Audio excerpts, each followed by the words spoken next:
बिस्मिल्लाहिर्रहमानिर्रहीम। अस्सलामुअलैकुम। Question number 4 exercise 10.1 higher order differential equation. Question number 4 भी सेम क्वेश्चन नंबर 3 की तरह सॉल्व होगा। सॉल्व करते हैं सर। ये आपके पास इक्वेशन आ गई D cube plus D square plus डी प्लस 1 टू 0। ठीक है, ये आपके पास यहाँ पे गिवन थी। अब आप जो इस डी को एम में भी कन्वर्ट कर सकते हैं, क्योंकि हमारे पास जो है रूट्स अगर रियल या फिर आपके पास रिपीटेड या कॉम्प्लेक्स आएंगे तो आपको पता है उसके फॉर्मूले के अंदर m लिखा होता है, जहां पे हम इसकी वैल्यू पुट कराते हैं। अब आप m लिखें या d लिखें, बात एक ही, सही, उससे घबराने वाली कोई बात नहीं है। इसको सॉल्व करते हैं। अच्छा, अब मैंने आपको बताया था क्वेश्चन नंबर 3 के अंदर इसको हम सिंथेटिक डिवीजन के जरिए सॉल्व करते थे, लेकिन इस क्वेश्चन के अंदर मैं ये देख रहा हूँ कि आपके पास जो फैक्टर्स ब्रेक हो रहे हैं। किस तरीके से ब्रेक हो रहे हैं? अगर मैं यहाँ से डी स्क्वायर कॉमन ले लूँ तो अंदर बचेगा आपके पास डी प्लस वन, और यहाँ भी डी प्लस वन मौजूद है। देखिए कुछ इस तरीके से, यहाँ से डी स्क्वायर कॉमन आ गया, यहाँ बचा डी प्लस वन। कुछ कॉमन नहीं होता तो यानी मतलब वन कॉमन है, वन आ गया तो यहाँ बचा डी प्लस वन। दोनों ब्रैकेट सेम आ रही है तो मैं इसको कुछ इस तरीके से लिख सकता हूँ, डी प्लस वन और डी स्क्वायर प्लस वन। सही, इससे मेरे पास क्या होगा, यहाँ पे जो एक डी है वो तो वन आ जाएगा। ये दोनों को हम जीरो के इक्वल इक्वेट कर लेंगे तो यहाँ पे वन प्लस का है तो जाके माइनस का हो जाएगा जीरो की तरफ, तो एक डी तो आपके पास क्या आ गया, माइनस वन आ गया। ठीक है, दूसरे डी के लिए क्या लिखा हुआ है, डी स्क्वायर प्लस वन लिखा हुआ है। अब डी स्क्वायर प्लस वन है तो यहाँ पे डी स्क्वायर वन जो है इक्वल टू के उधर जाके माइनस का हो जाएगा, और इसके ऊपर से स्क्वायर हटाने के लिए जब मैं बोथ साइड के ऊपर स्क्वायर रूट अप्लाई कराऊंगा तो यहाँ पे आपके पास जो वन आंसर यानी कि माइनस वन है, माइनस वन के ऊपर जब स्क्वायर रूट अप्लाई होगा तो आपको आंसर क्या मिलेगा, आयोटा की फॉर्म में आंसर मिलेगा, कुछ इस तरीके का। ये माइनस वन आ गया और यहाँ पे क्या आ गया आपके पास, plus minus square root one iota आ गया। सही है, अब हमें यहाँ पे क्या पता चला कि रूट्स हमारे पास जो है रियल भी है और आपके पास क्या कॉम्प्लेक्स भी है। सही, यानी कि रूट्स के आपके पास दोनों एक साम आ रही है। रियल जब होते तो हम क्या करते थे, y equal to c1 e की पावर m1x, और ये जाती थी n तक। सही है, और अगर आपको जब कॉम्प्लेक्स होते थे तो वो बराबर होता था y equal to c1 sin bx plus c2 cos bx e की पावर ax होता है। सही है, अब ये देखें c1 के लिए हम क्या काम करेंगे कि हमारे पास जो d1 हमें मिला है वो क्या था, रियल की फॉर्म में था ना, तो हम क्या लिखेंगे, रियल अप्लाई करेंगे। ये कॉम्प्लेक्स मिला है तो कॉम्प्लेक्स अप्लाई करेंगे। किस तरीके से, ये देखें, ये आपके पास क्या हो गया, c1e m1 क्या है यानी कि d आपके पास क्या है, माइनस वन है ना, तो यहाँ पे m1 की जगह पे माइनस वन आ गया, c1e की पावर माइनस एक्स, ये हो गया काम। सही है, उसके बाद आपके पास d2 और d3 यानी कि प्लस माइनस है, d2 और d3 दोनों के दोनों आपके पास क्या है, कॉम्प्लेक्स है। सही है, उसके लिए फिर हम ये फॉर्मूला इस्तेमाल करेंगे, ये वाला c2 sin 1x। 1x किस तरीके से हो रहा है कि आपके पास जो b है वो 1 है आपके पास, और यहाँ पे a मौजूद नहीं है। a आपके पास क्या होता था, कोई रियल पार्ट होता, लेकिन इसके अंदर आपके पास कोई रियल पार्ट है ही नहीं, सिर्फ डायरेक्ट इमेजिनरी बचा हुआ है। जिस तरीके से हमारे पास जो क्वेश्चन नंबर 3 के अंदर 1/3 आई थिंक माइनस का 1/3 जो है रियल पार्ट था, लेकिन इसके अंदर कोई रियल पार्ट है नहीं, तो इसका मतलब क्या है, ए आपके पास जीरो, एक जगह पे जीरो पुट कराते हैं। सही, तो इसको थोड़ा सा सिंप्लीफाई करेंगे तो कुछ इस तरीके से इसका आंसर आ जाएगा। होप समझ में आ गया होगा। ठीक है, वीडियो अच्छी लगी तो भाई चैनल को लाइक करें। बाकी ये कि अगर समझ में नहीं आया तो उसका मैं जनरल सोल्यूशन आपके साथ शेयर कर दूंगा। सही, कमेंट सेक्शन में कमेंट करें।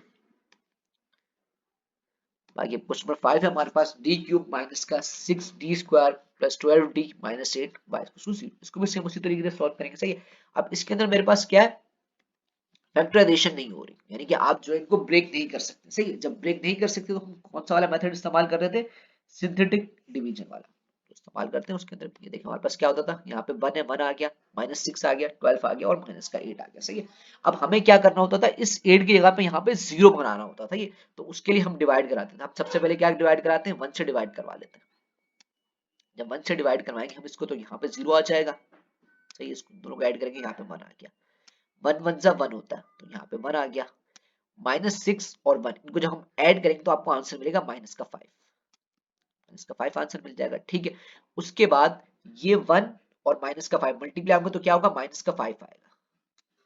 सही है, फिर माइनस के 5 और 12 को जब हम ऐड करेंगे तो हमें आंसर क्या मिलेगा, इसका 7 मिलेगा प्लस का, और 7 को जब मैं मल्टीप्लाई करूंगा 1 से तो यहाँ पे 7 आ जाएगा और आपको इसका आंसर 1 मिल जाएगा। सही, इसका मतलब क्या है, 0 नहीं मिला, 1 मिल गया, तो इसका मतलब क्या हुआ कि 1 आपके पास इसका डिवाइजर नहीं है, तो 2 इस्तेमाल कर लेते हैं। क्या पता भाई 2 से आ जाए आपके पास। सही, क्योंकि 2 से किस तरीके से आ सकता है, क्योंकि 2 के टेबल के अंदर माइनस 6 यानी कि 6 आता है, 12 आता है और 8 आता है आपके पास ना, तो जल्दी से 2 से कराते हैं, क्या पता 2 से हो जाए।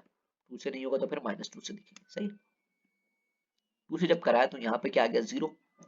ये तो पहले आपको पता है 0 ही आता है, ये 1 वैसा का वैसा आ जाता है। 1 2 जा 2 होता है, यहाँ पे 2 आ गया। तो -6 में जब 2 जाएगा तो क्या बचेगा आपके पास, -4 आ जाएगा। फिर 2 को जब मल्टीप्लाई कराएंगे -4 से तो आपको आंसर क्या मिलेगा, यहाँ पे -8 मिलेगा। -8 और +12, आंसर क्या आएगा आपके पास, 4 आएगा। 4 को जब मल्टीप्लाई करेंगे 2 से, +4 है और 2 से मल्टीप्लाई करेंगे आपको आंसर मिल जाएगा 8। अब ये देखें, ये +8 -8 आगे आंसर 0। इसका मतलब क्या है, इसका जो डिवीजन है यानी कि D1 आपके पास क्या आ जाएगा, 2 आ जाएगा आपके पास। सही, तो कुछ इस तरीके से D1 आपके पास 2 आ गया और यहाँ पे देखिए क्या बचा, D² D और ये सिंपल कांस्टेंट बच गया। यहाँ पे D² की जगह पे 1 है, D के साथ -4 आ जाएगा और ये +4 0 आ जाएगा। सही है। अच्छा, अब इसके ऊपर आपने क्या कराना है, इसकी थोड़ी फैक्टराइजेशन करवानी है और फिर आगे सॉल्व करना है। सही, अब अगर मैं इसको कुछ एक नजर से देखूं तो ये आपके पास A² माइनस का B² के ऊपर जो होल का स्क्वायर होता है उसका फॉर्मूला बना है, A माइनस बी का होल स्क्वायर का फॉर्मूला बना है। किस तरीके से, यहाँ पे देखिए A का स्क्वायर यानी कि D का स्क्वायर, उसके बाद यहाँ पे क्या लिखा हुआ है मिडल के अंदर 2AB। 2 आपके पास क्या था, 2 था, यानी कि अगर मैं 2 का स्क्वायर करूंगा तो 4 हो जाएगा ना यहाँ पे मेरे पास। सही है, और यहाँ पे क्या छुपा हुआ है बीच में, 2 और 2 दफा 2 और D बचा हुआ है। तो मतलब क्या, इसको आप किसके फॉर्मूला बंद कर सकते हैं, A माइनस बी का होल स्क्वायर, जो कि बराबर होता है A² माइनस का 2AB प्लस का B², क्योंकि हम शुरू से पढ़ते हुए आ रहे हैं। सही, तो इसको मैं कुछ इस तरीके से लिख दूंगा, D माइनस का 2²। सही। अच्छा, अब हमें पता है कि भाई पावर जो है ना 3 है, इसका मतलब क्या, हमें D के 3 आंसर मिलेंगे। सही है, तो मैं इसको कुछ इस तरीके से भी लिख सकता हूँ ना, ब्रेक करके स्क्वायर लगा होता तो एक दफा D-2 और D-2 लिख दिया। सही है, अब जब मैं इनको 0 के इक्वेट कराऊंगा तो दोनों का आंसर मुझे क्या मिल जाएगा, 2 जो है 0 के पास जाके माइनस का है, 0 की तरफ जाके इज इक्वल टू की उधर जाके क्या हो जाएगा, पॉजिटिव हो जाएगा। तो दोनों साइड डी आपको क्या मिलेगा, 2 और 2 मिलेगा। सही है, अगर आप गौर से देखें तो आपके जो रूट्स आ रहे हैं वो क्या आ रहे हैं, रिपीटेड आ रहे हैं। रूट्स जो क्या रिपीटेड है, यानी कि D1 D2 और D3 तीनों के तीनों आपके पास 2 हैं।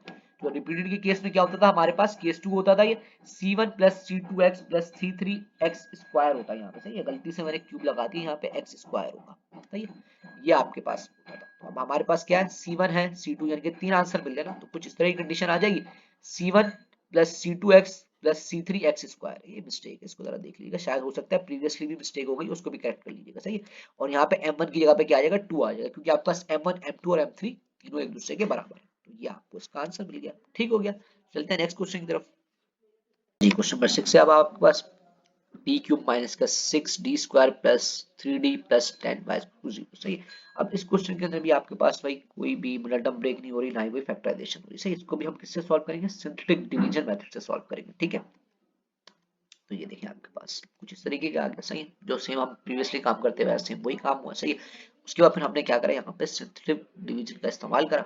यहाँ पे आ गया 1, यानी कि डी क्यूब के बाद 1 था, 1 आ गया, यहाँ था माइनस का 6, 3 और 10 आ गया। सही है, इसको सॉल्व करते हैं। अच्छा, अब हमारे पास देखें कि आपके पास जो है ना 6 और 10 दोनों के दोनों जो है क्या 2 के टेबल में आते हैं, यानी कि 2 से डिवाइड हो सकते हैं। तो हम क्या करते हैं, चलो भाई सबसे पहले 2 ले लेते हैं। यहाँ पे आपके पास ना, यहाँ आपके पास बिल्कुल उसी मेथड के जरिए 0 आ गया और यहाँ पे 1 आ गया। 1 को जब 2 से मल्टीप्लाई करा तो यहाँ पे 2 आ गया आपके पास, माइनस का 6 और 2 जब दोनों ऐड होंगे तो आपके पास आंसर आएगा -4। ठीक है, 2 को मल्टीप्लाई कराएंगे -4 से तो यहाँ पे क्या आ जाएगा, -8 आ जाएगा। 2 4 जा 8 और माइनस आ जाएगा और यहाँ पे आपके पास क्या आंसर मिलेगा, -5। सही है, 2 को मल्टीप्लाई कराएंगे -5 से तो 2 5 जा 10 और यहाँ पे माइनस का 10 आ जाएगा। ऊपर है पॉजिटिव 10, नीचे है नेगेटिव 10, तो यहाँ पे आ गया ना 0 आपके पास। सही है, हो गया काम इसका। सही है, इसका मतलब क्या, हमारे पास जो D1 होगा वो क्या होगा, 2 होगा।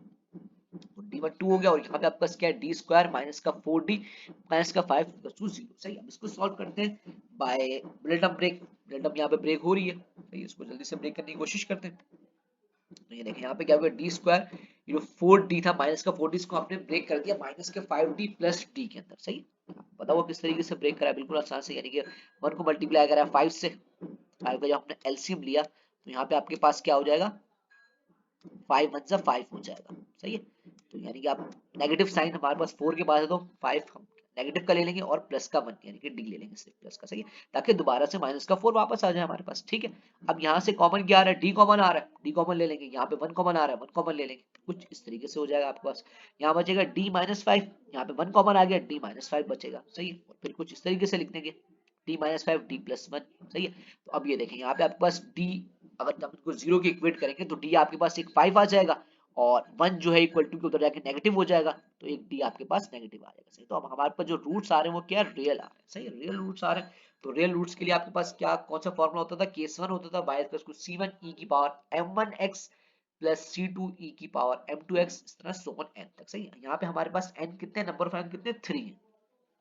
कुछ इस तरीके से इसका आंसर आ जाएगा। सही, यहाँ पे m1 2 था, 2 आ गया, m यानी कि m1 जो था वो 2 था, 2 आ गया, m2 जो था 5 था, उसकी जगह पे 5 आ गया, और m3 आपके पास माइनस था, -1 था, तो ये आ गई। तो ये आपके पास आंसर। होप वीडियो अच्छी लगी होगी, समझ में आ होगा। सही, नेक्स्ट वीडियो के अंदर इंशाल्लाह इसके आगे क्वेश्चन सॉल्व करेंगे। जब तक के लिए अल्लाह हाफिज।